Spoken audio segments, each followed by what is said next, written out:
Yeah, I thought that that was like a little bit ridiculous, given that I was like, having conversations with CFOs, doing like M&A, finance, like, completely confident in the boardroom, but then get to the bar and okay, um, where did it go? Welcome to the Raw and Real podcast. Are you dreaming of changing your life through opening a business, or are you curious what obstacles entrepreneurs had to overcome on their journey? Then you're in the right place. My name is Agnes Bilik, and I'm your host.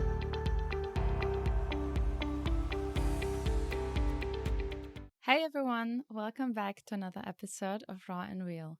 Today's guest on the show is Megan Mateer. She's a psychology nerd turned business consultant and founder of Empatiko, a company that is giving leadership trainings that help organizations address strategic questions through a human-focused lens. They do this by combining personal development, peer coaching, and innovation processes. Hey Meg, thank you so much for joining me today. Thanks so much for inviting me, Agnes. It's great to be here. I read online that you were going through a period of mental struggles when you were a teenager. And I'm pretty sure that it had a key influence on what you're doing currently. So maybe you can tell us a little bit what happened back then in your life. Yeah, that's a great question. Yeah. So I think in today's world, especially being on the Raw and Real podcast, I think it's so important that we create spaces to be honest. And one of those things, one of those more taboo subjects is mental health. And I think despite even all of the anti-stigma campaigning and all of the movement to empower people who are going through some struggles, we still live in a society that's averse to this feeling that we don't really have a place to hold each other in this experience. And that was the case for me as well. So, about when I was 15, I had my first experience with depression. And it came at me from left field. I had no idea what was going on at the time. So I felt very strange. I felt very different. I was in a different mindset. Um, it felt like a completely different state of consciousness for me. So it wasn't so much about being sad for a long period of time or really upset, but it was really a different mode. I felt like I thought differently. I interacted with people differently. So it was quite a challenging experience. I think part of that challenge was that I didn't know what was going on. But at the same time, once I started to find out what was going on, I reached out to my parents, for example, and described what was going on for me. And they sort of looked at me with a combination of concern and confusion maybe, which was not necessarily the most helpful reaction, but they were being honest. Yeah. So they suggested that I see my doctor, and I went to her, and then we had the official diagnosis of depression, and suggested that I take medication and then go to therapy. And I would say that this whole story around, okay, now it's depression was quite challenging for me because the whole narrative around that experience was not empowering. It was sort of like, okay, so this is what you have. You have to take medication. You have to go to therapy, and good luck. Do you know what exactly triggered it for you? Was there like a certain event in your life? I still am curious about what this sort of perfect storm was, but I think it was a number of different influences. And I think also in the field, they're still doing a lot of research to understand what's really going on, not only in our psyche, but what's going on in our bodies and things like that. So yeah, a couple of things happened. First, I was in the midst of my teenage years, coming down off a very hormonal period as a young teenager. And so I think that that had some influence to it. But there were also a lot of social factors. So a really good friend of mine who I had spent a lot of time with, she was my best and ultimate friend at that point. We disconnected from each other. We had sort of splitting off, and I didn't exactly know why that happened. So that was really challenging for me. And this mystery of what did I do, or was there something, what happened, being left with that. And then also feeling bad and not having like the one person who is my age to really be able to relate to Yeah. was like a double whammy. And I think the other thing that was happening for me was, this is sort of what got uncovered as things went, but I was very much a person who was caught up with how I was being seen, who I was friends with. A few years before, I was in a group of friends where we were basically like social ladder climbing and in the process, like punching each other in the face to get to the top. So my understanding of friendship also was not like a great foundation. I had this sense of like that people were there for me, but could at any time stab me in the back. So that sort of feeling of instability or insecurity was certainly underlying what was going on. So, how did you manage to get through that difficult period? Yeah, it's a good question. So, what I did do, I went to therapy, and I found that individual therapy didn't really work for me because I still felt alone in my experience. I still felt isolated. I still felt like the only person dealing with this. And so what actually did started to help was that first, I started really spending a lot of time with myself. And this was a completely different way of being. I had always put myself out in the world and was always with other people, and also associating myself, sort of creating my own identity through my relationships. And that's something really interesting and something that I believe in very much now. But what I didn't have was the balancing factor of spending time with myself and getting to that core. And so, in some way, what the depression did was like, it was like this automatic feeling of, okay, now it's time to be with yourself. And it wasn't necessarily an easy time. Like, I'm not jumping for joy that I was in that state, but it was a really profound time for me. So I spent a lot of time in my room. I was listening to like Coldplay and Radiohead and crying a lot. But also, I was making my own music. I started being really creative in that period. I was writing poetry. I think, in my own search to find out what was going on, I was also just digging into this creative space and rebuilding a foundation of myself from just me.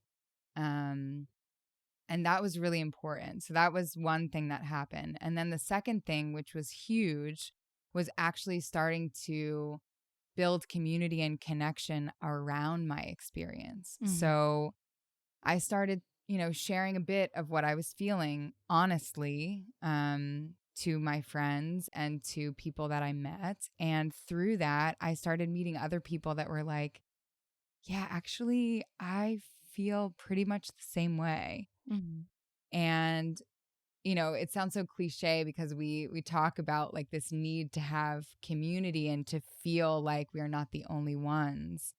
And I think this is so crucial in mental health because for me, it was such a different state of mind. And it felt so strange that at the time, I really thought I was the only person that was going through this. So to meet someone who, when I described what was going on, they said, yeah, I get it. Yeah, I have these feelings too, was Yeah. huge. Yeah. And then as we created these connections, we started to really support each other, not from like me being an expert on depression helping you, but actually just walking alongside each other, Mm-hmm. being there to listen, to resonate. And that was amazing because these friendships transformed from a mode of like giving advice or trying to fix the situation to being completely okay with what was going on, being curious about what was going on, and then saying, I'm going to be here, whatever happens.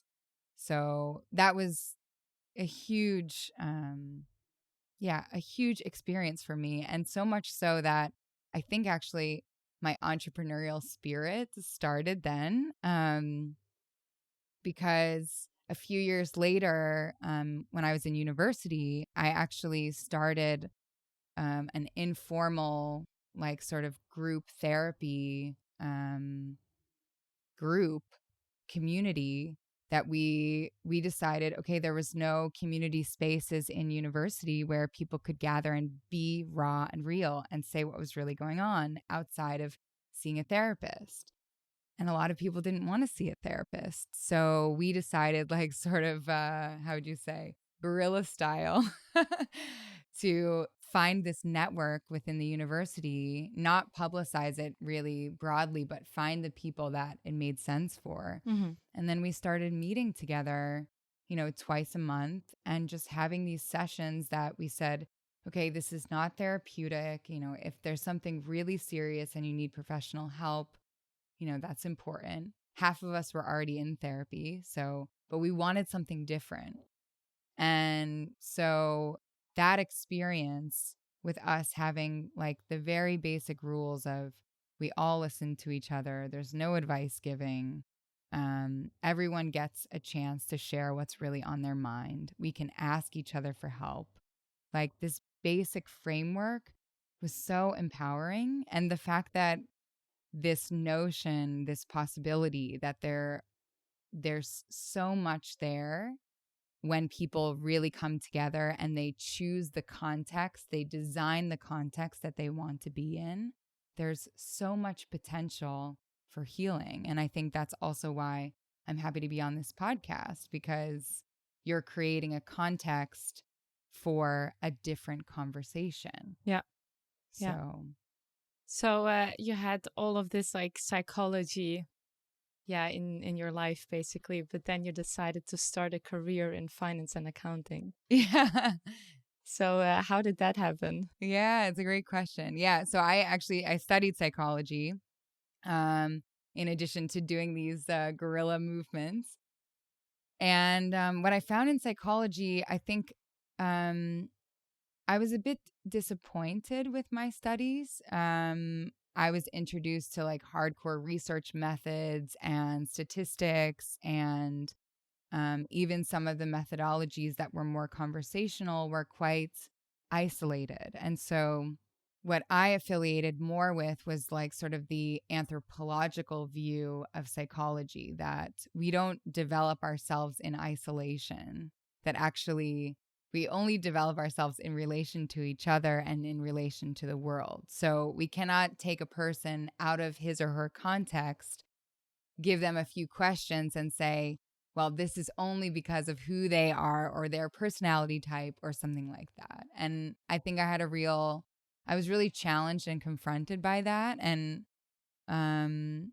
so at the time I thought, okay, I want to move away from that. And I also really wanted to make a difference in the world. I appreciate academia for what it's, how it can influence our society.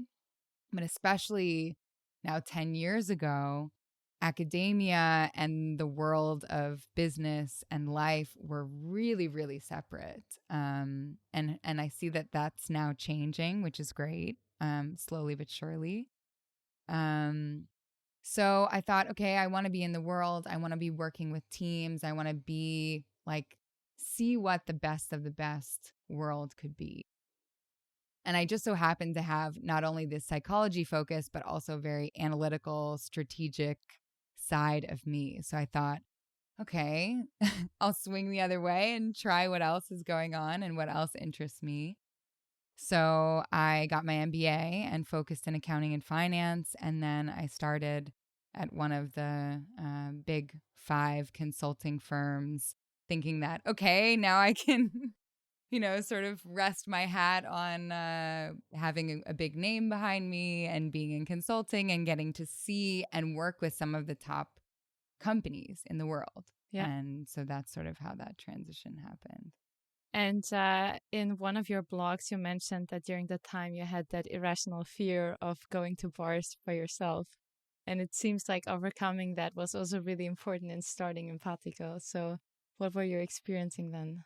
Yeah, sure. Yeah. So I was working in finance, and yeah, I felt like it was funny because if we go back to this whole notion of developing in relation to, I was really, really identified with being a finance consultant. I didn't realize that until I left, but I was really hanging my hat on, I'm working for one of the best firms.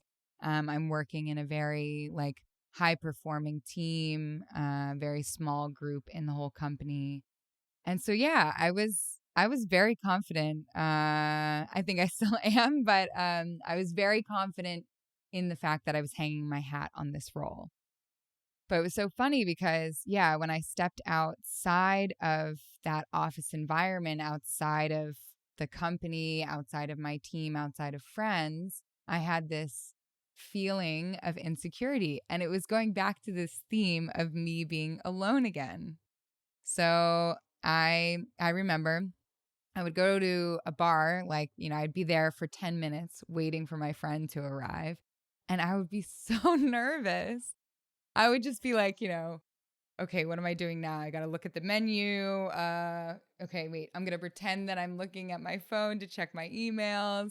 And all of this I realized, was because I was so worried that people were watching me at the bar and thinking oh, she must be a nobody because nobody is sitting with her at the bar. Kind of that weirdo that is sitting alone and Yeah, exactly. What are they doing? Oh, poor thing. I hope that somebody can sit next to them. And so that was my whole story. That was my whole set around being at the bar by myself. And so, yeah, I thought that that was a little bit ridiculous, given that I was having conversations with CFOs, doing M&A, finance, completely confident in the boardroom, but then get to the bar and, okay, where did it go? You know? And I think, again, that's going back to, we'll talk a bit about that more later, but this notion that my self-confidence wasn't necessarily something that was a nature of who I was at the time, but was more a nature of context. So I thought, okay, I'm going to experiment with this because it's so funny. I'm going to just try and just go to a bar by myself and just have one drink and just see what it's like. And if it absolutely sucks, I will just, succumb and no longer be in that mode, I guess. But I had this feeling in the back of my mind that, okay, it can't be as scary as I'm making it out to be. So my rules were I was going to have one drink. I was not going to open my phone at all. I was also not going to spend time looking down at the menu. I was going to have the drink, enjoy the drink, maybe talk to the bartender, but really just be present and there for what happened. And you know what? I did it, and it was not nearly as scary as I thought it was. And in fact, it actually was quite enjoyable. What I found was that instead of being caught up with conversation with a friend, that I could be much more aware of my surroundings. I love people watching, so I got to actually fully be a stalker, friendly stalker. And yeah, and then the other cool thing that happened was that because I was by myself, it wasn't that people were saying, "Oh, poor her," but actually people were more inclined to come up to me and more interested in speaking because they knew that I didn't have a friend that was I was caught up in conversation with. So all of a sudden I started meeting all of these people from completely different walks of life. We had amazing conversations. A lot of times they were more inclined to open up to me as well, because I think being at the bar by myself was also a little bit of a show of vulnerability, if you will. Yeah. And I think I still to this day get the comments of, okay, yeah, I wanted to come up to you because you were you were alone. And I was really interested in that. And you seemed totally at peace and at home with being at a bar by yourself. Okay, interesting. So, yeah. And I think that this is a really important story because for me as a facilitator and as a coach, I think one of the most important things to remember is this power of momentum. So when we think about changing our lives, we think a lot of times about making a drastic change, right? Like moving to a new country, quitting our jobs, la, la, la, la. And I really believe that all it takes is the beginning of an intention and that first step. And then building on that momentum will take you to places you never imagined. So at the time, I was working in finance. I wasn't super happy with what I was doing, although I was feeling quite good about myself. But I knew that something had to change. So when I started going to bars by myself and meeting new people, I thought, okay, I can start to build on this momentum. I'm enjoying this so much. What could I do that would also get me more in this being by myself and having these serendipitous connections with people? So I started, along with sort of work trips that I started planning these weekends where I would just go to a city in the US that I didn't know and I wouldn't have a plan.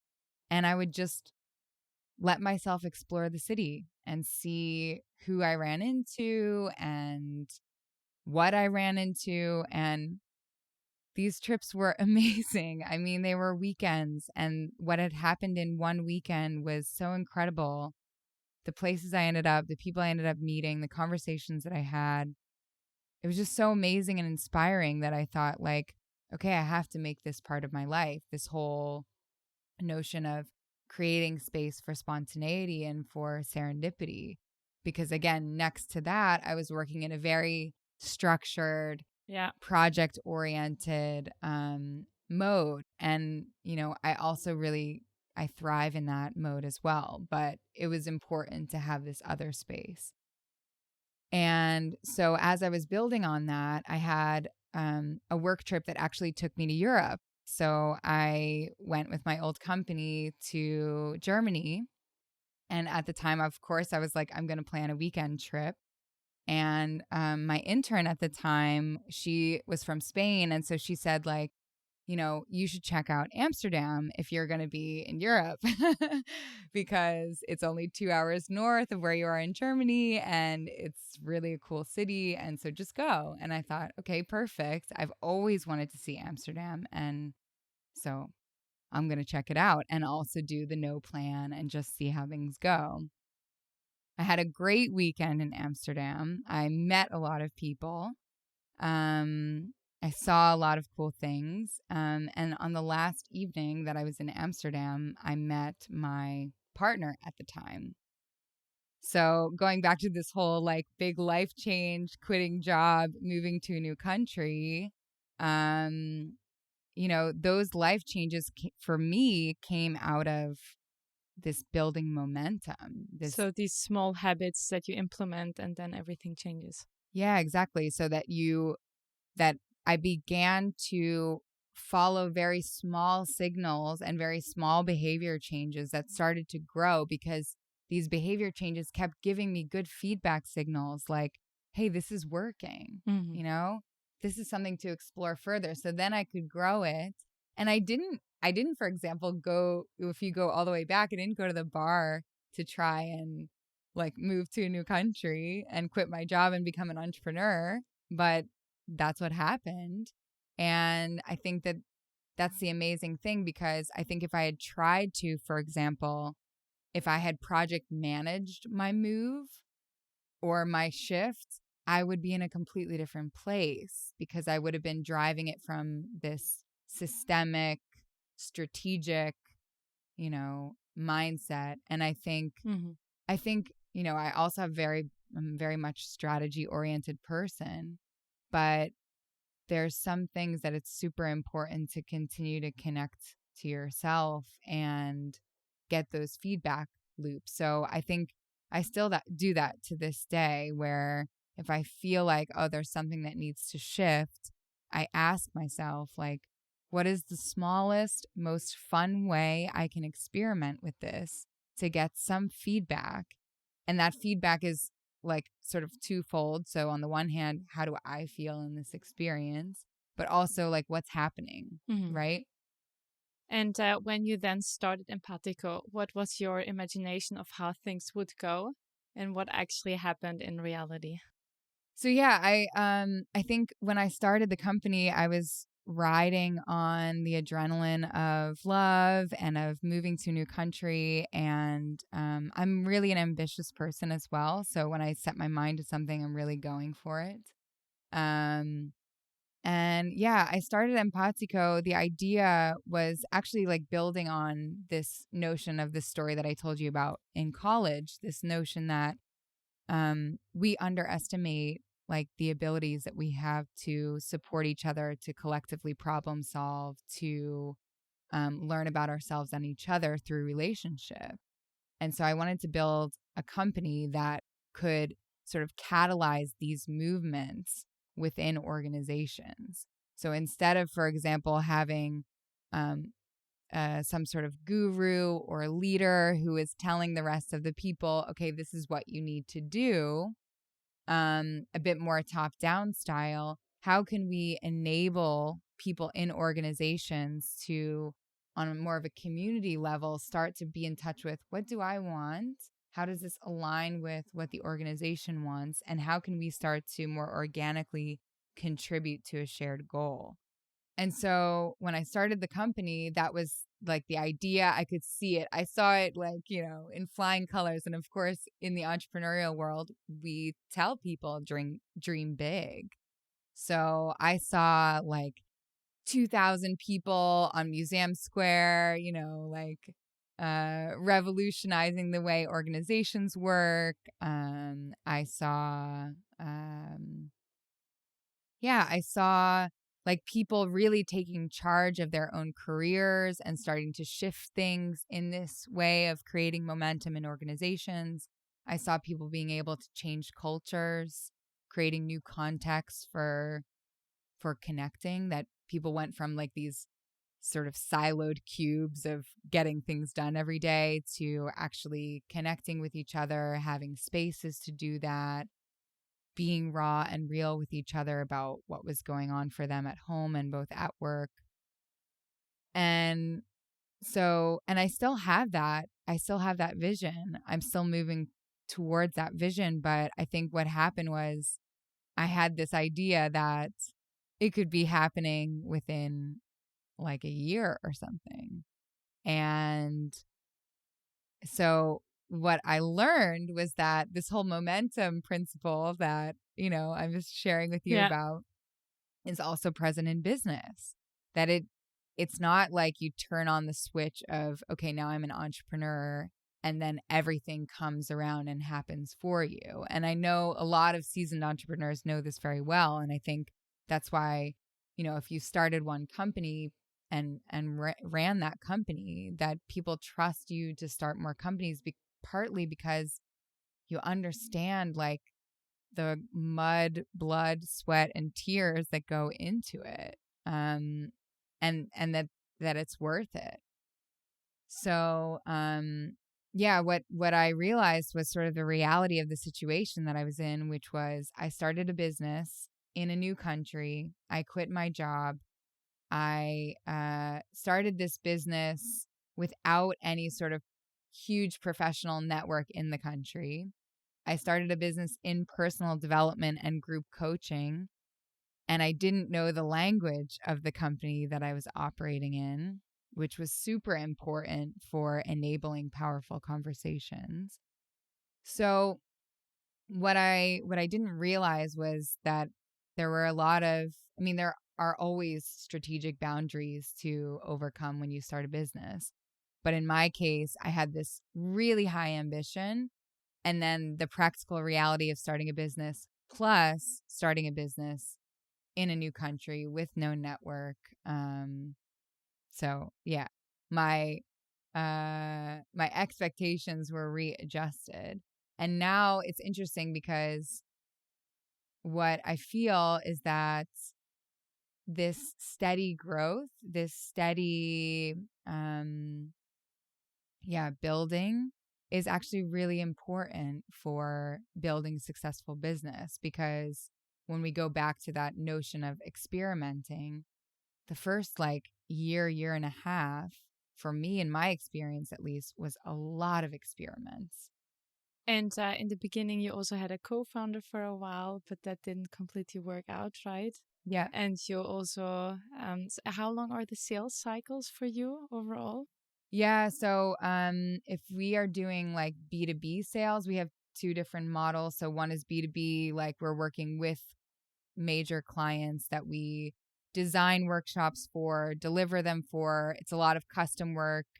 I mean, this is like naturally at least a 6 to 9 month sales cycle from, just meeting the person to getting the work. And sometimes we're lucky. I mean, sometimes we get work immediately and then we can prove ourselves. And then the company says, yeah, we want to keep you on board and start to build bigger projects.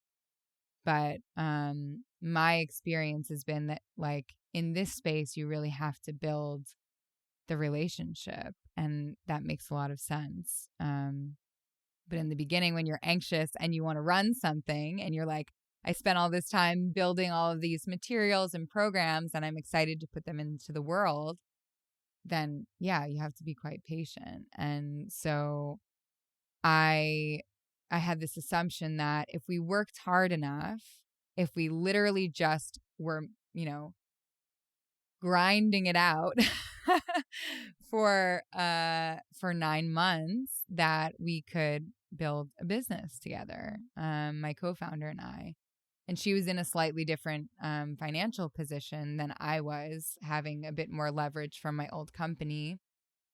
And so she really only had 9 months to, see if this business could fly and be able to start to grow. And yeah, what we learned pretty early on was that 9 months wasn't going to cut it. We still wanted to do things together. We still did a lot. Like, we look back on what we did. We built a community. We ran tons of events for the community. We have a following of hundreds of people. We have a big business network now. But to be able to build like a full suite of clients that can support a growing business, I think, yeah, that was where my ambition, or where our ambition, sort of got in the way of the reality of building a business. And one of your key principles, like you mentioned before, is that people evolve through relationships. Yeah. Can you maybe walk us through a model or framework how we can learn from a relationship? Yeah, absolutely. Yeah, it's interesting because so I took this from the world of psychedelics, actually, the importance of set and setting in the world. So this was a concept that Timothy Leary came up with back in the 70s, to say, like, okay, if you're going to go through a really powerful experience that comes through with psychedelics, it's really important to have set, which is that your expectations going into the experience are good. You feel safe. You feel that it may be a hard experience, but it's going to be a powerful one, so that your body, like, physiologically, you sort of relax into the experience rather than resisting it. So that's set. And then setting is the environment that you're going through this powerful experience. So are you going through it in like if you're going through a psychedelic journey in like a crowded party, it can be quite scary. But if you're going through it in a space where people are really supporting you and there's real trust and love and acceptance, it can be so profound. So, for example, with set, we can think about, like, what are our expectations of going into a certain experience? When we look back, for example, at my depression, my expectations going into my experience once I got this diagnosis were not very good. It was like, okay, you're going to have to struggle. You're going to have to go to therapy. There was no context of this is going to be hard, but it could be really valuable for you. And it's worth paying attention to what's coming up in this experience. And so now I ask people that I coach or organizations that I coach, if they're going through a really challenging time, we sort of take a step back. And the first thing I say is embrace the suck. Because a lot of times what happens when we go through tough things is that we try and get out of that because it's uncomfortable, but also because we've grown up in a society that doesn't have a lot of room for suffering. And so there's like, ooh, okay, it's not only is it uncomfortable, but also we don't know what to do with it. But how would you say to embrace it? Because like you say, I mean, no one likes to feel this way when you're going through a challenging period. Yeah. So to allow it and take it in more is very hard. Yeah, that's a great question. Yeah, so when I say embrace the suck, it's actually just being really present with what's going on and telling it like it is. So, for example, if you're by yourself and you're going through a tough period, like I think it's totally worth it to give yourself some time and space, either with a journal or with a close friend, where you can just get everything out.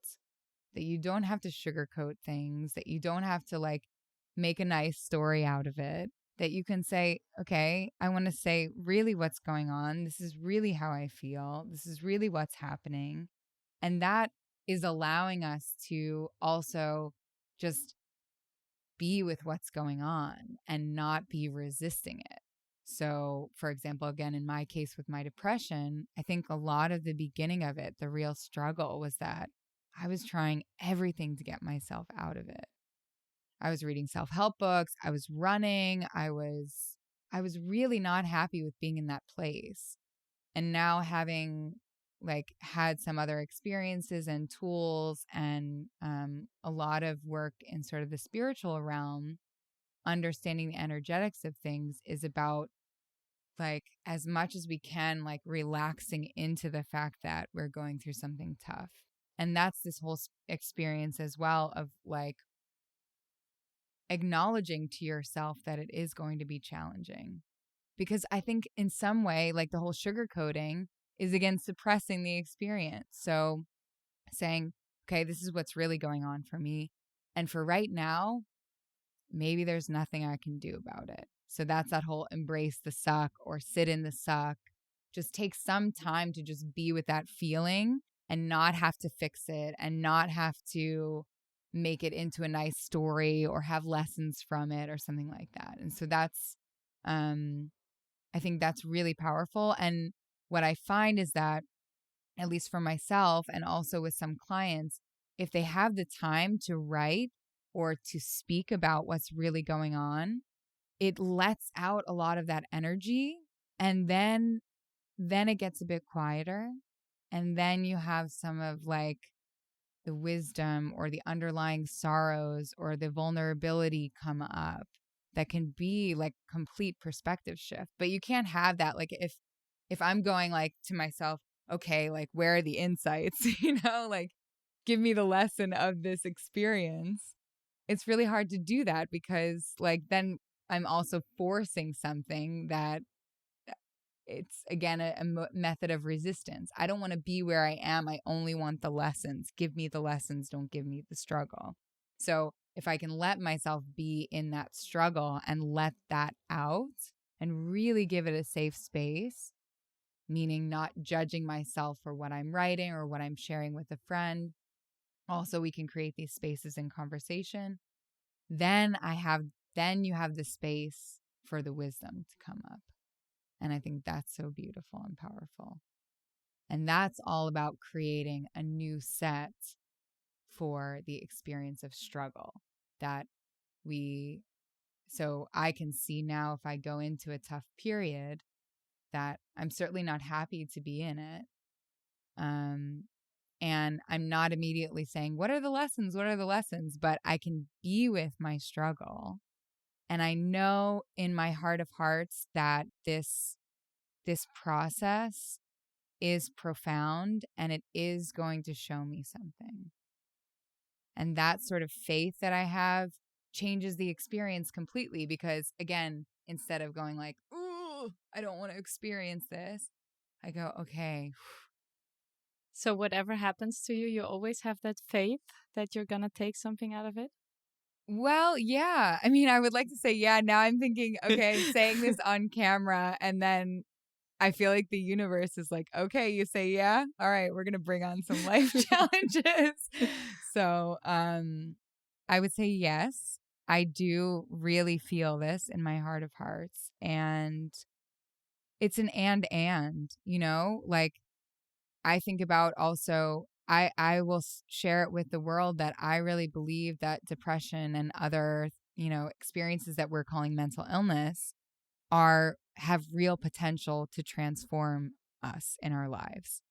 And there is real value to these experiences. That being said, would I like to be like in a period of depression like next week? No. Like I don't want that to happen. I'm still scared of that happening.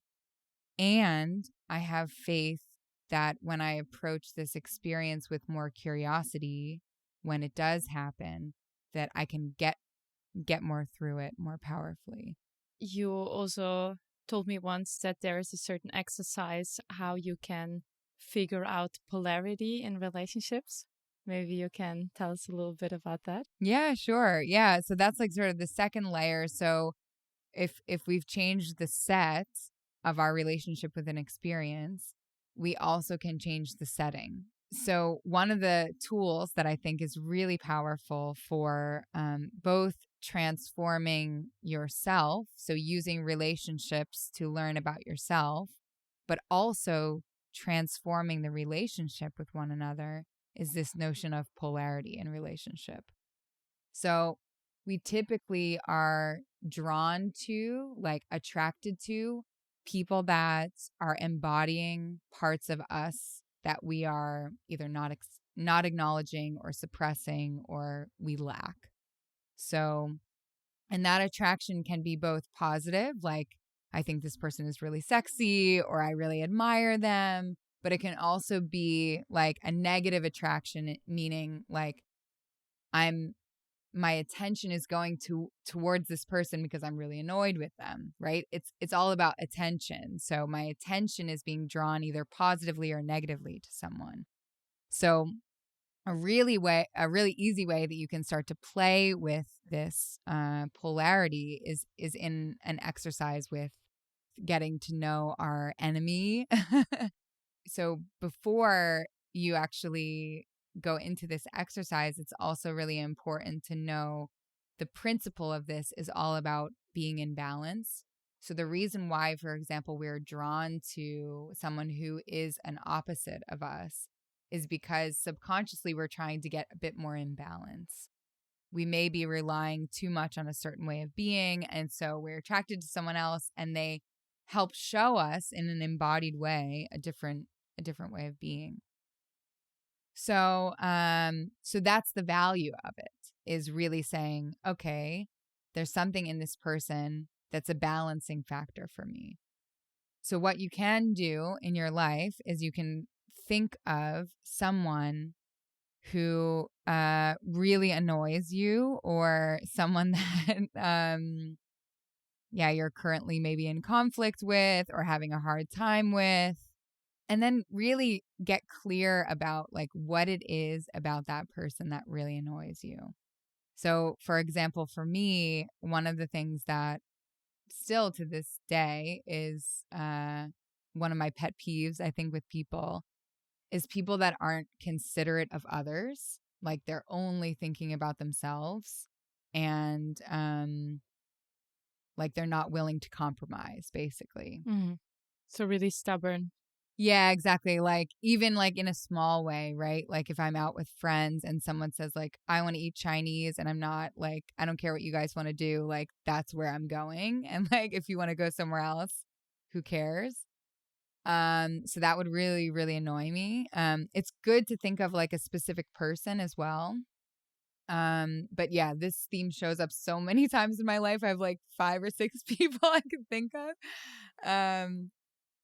So you take that example, you get really clear on what is it. Okay, so the clear thing for me is this person that's not thinking of other people, not considerate. And then when I think about the polarity, I think about the opposite of that. So what is the opposite of someone who's not considerate? That's someone who's really considerate, who's constantly thinking about other people, who's constantly caring for other people or adapting to other people. And then ask yourself how much you identify with that opposite. And when I hear that, someone who's adapting to other people, who is interested in caring about others' needs, that's totally me. And then, so from there, what you can start to see is that when that quality when it overdoes itself, when it runs in overdrive, like if I'm over caring, if I'm over adapting, if I only care about what other people are saying, I've completely forgot about myself. Completely. And if we go back, you can see like this is, for me, this is a theme in my life of really coming back to myself and saying, okay, what is it that I really want and need? And what's amazing for me now that I have this tool is that when I see someone who is not regarding others or only caring about themselves, that's triggering this reminder in me of, how could I be just a little bit more like them and a little bit less like my default mode? Because when I do that, when I can be a little bit more selfish, when I can care a little bit more about myself, I become more imbalanced. Yeah. And people will say, like, when I give this exercise to groups and stuff, they'll say, well, I don't want to be like an asshole. I don't want to be selfish and not care about anyone's needs. And I agree. The idea is not to swing to the other pole, but it's really about finding these ways to come together. And the amazing thing, like sort of the second level of using this tool, is that this transforms relationships. So a lot of times, like if you have a primary relationship, a lot of times there's polarities in that relationship, again, because you're attracted to something that's trying to balance you out. And what can happen in like a romantic relationship is the power is that those polarities have the potential to bring you both closer to the center, both closer to be in balance. So for example, like if I'm with someone who's quite introverted and I'm quite extroverted, they can help me balance being a bit more by myself, and I can help them, draw them out and be a bit more social. And the amazing thing is that when you become aware of this, you actually can use this tool to balance out the relationship. So in this example of being introverted and extroverted, if I know that my partner is introverted, I can become a little bit more introverted to meet him there. And then he feels a bit more invited to be a bit more extroverted. And all of a sudden, our polarities come a bit closer together. And then we're in this nice symbiotic, like balancing relationship. So according to that, if you're completely imbalanced, you shouldn't be attracted or shouldn't like dislike someone, right? That's a good question. Yeah. Yeah, I don't know. I haven't done like the statistical research, but I would say that if I look at my life and the lives of people I've worked with, a lot of times like there's just not enough excitement there. So it's not that we necessarily dislike or like that quality. We just we don't notice it. I think that's really what happens. Okay. So, but for example, with a polarity in relationship, it's not this idea that if you eventually get to a balanced relationship that you'll no longer be interested in each other. I don't think that's the case because there's still like these foundational polarities that stay there. Yeah. But what's interesting also, because the opposite can happen with relationships. So if you have polarities and you don't have this tool of like this notion of balancing, what can happen sometimes is resentment and like a deepening of the polarity. So if you take this like introverted, extroverted example again, if I start to feel like, oh, I don't like the quality of introversion and I don't see the value of it. And I think it's important to be with people and all of this stuff. And if I start to become more like fixed in my opinion of things, then it also is creating like the opposite. So instead of coming towards the middle, I go further out in my direction of being extroverted. And then my partner or whoever I'm in relationship with sees that. And then they say, well, I'm going to stand my ground because what's comfortable for me is being introverted. And then you create this. Go further apart. Yeah, exactly. So you go further and further and further apart. And sometimes what happens is you get a conflict.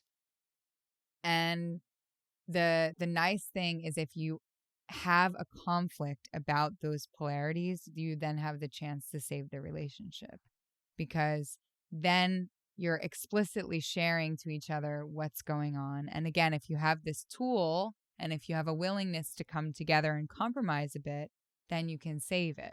But a lot of times what happens in relationships is that people are having this process go on and then they don't talk about it at all. Yeah. So the conflict is happening, but it's all internal. And then, you know, you wake up one day and you're like, I don't know this person. So, yeah. So, but this can also, I mean, this isn't like just for romantic relationships. This happens in all sorts of relationships. And I think that's what's really cool about it as well, because you can see this in the office. You can see this in friendships. Yeah. So it's really a magical tool. I hope that everybody tries it on. At least try it on. Yeah. It doesn't take too long. So. And before you mentioned that it's very important to also acknowledge your inner demons, that you don't give them more power on a subconscious level. So can you maybe share a very memorable experience for you when you shared something with a group, which then also helped you to overcome certain fears or insecurities that you were fighting with? So one of the easiest ones, I think, to go to that everyone has is this inner critic. So it's the part of ourselves that, let's say, is constantly criticizing us. You know, we're not thin enough, pretty enough, smart enough, successful enough, funny enough. The list goes on and on, you know. What you can do is you can listen to that inner critic, but take some distance from it. So you hear like the symbolic wisdom that's coming through. So for example, like, yeah, I still have my inner critic. I'm never going to get rid of my inner critic. Last week, I think my inner critic was saying, oh, you're so disorganized and you're never going to get to everything that you need to get done and all of that stuff, right? So it's not very empowering to hear from the inner critic. But what I can do is I can step away from that and say, okay, I'm not going to take this voice so seriously, but perhaps there's something symbolic in what's being said. Okay, so there's some theme around being organized. Okay, so what could I do, going back to this experimental mindset, what could I do in a really fun and small way to get a bit more organized and see how that functions with my inner critic? Because ultimately, even though our inner critic often is acting like a bully, what's really happening is our inner critic is trying to protect our own vulnerability. And it's doing so in a very angry, very aggressive way. But deep down inside, that part of us really is trying to protect us. And so that's another way to completely change the frame of how you see your inner critic. And then that way, like for me, I can take the wisdom of what it's saying without getting clobbered by all of the insults. I can say, okay, I'm hearing that there's something coming up around organization, and what can I do to help myself? Again, it's an alarm bell. It's sort of like a wake-up call. But I don't have to necessarily take it seriously. I don't have to say, oh, I am a failure and I will never do anything. I can say, okay, and then move on. Perfect. Yeah. Do you still have like a last key takeaway, a personal insight that you would like to share that helped you grow? Yeah. So something that's really helped me in my own career is just realizing that we're a bit all in the same boat. And instead of like needing to know everything or have all of the best theories on things, like starting my coaching and my workshops on a real personal level and connecting with the audience and really understanding what they're going through, but also seeing a lot of the similarities. And I think that's really helped me stay grounded. And I think that that's been also so powerful for the work that I do, is acknowledging that I haven't reached the end either. So, yeah, we're always in process. And how can people get in touch with you? How can they contact you? Yeah. So people can reach out to me. My email is meg@empatiko.org. Check out our website. We have blogs and a couple of tools and interesting workshops. And that's www.empatiko.org with a K.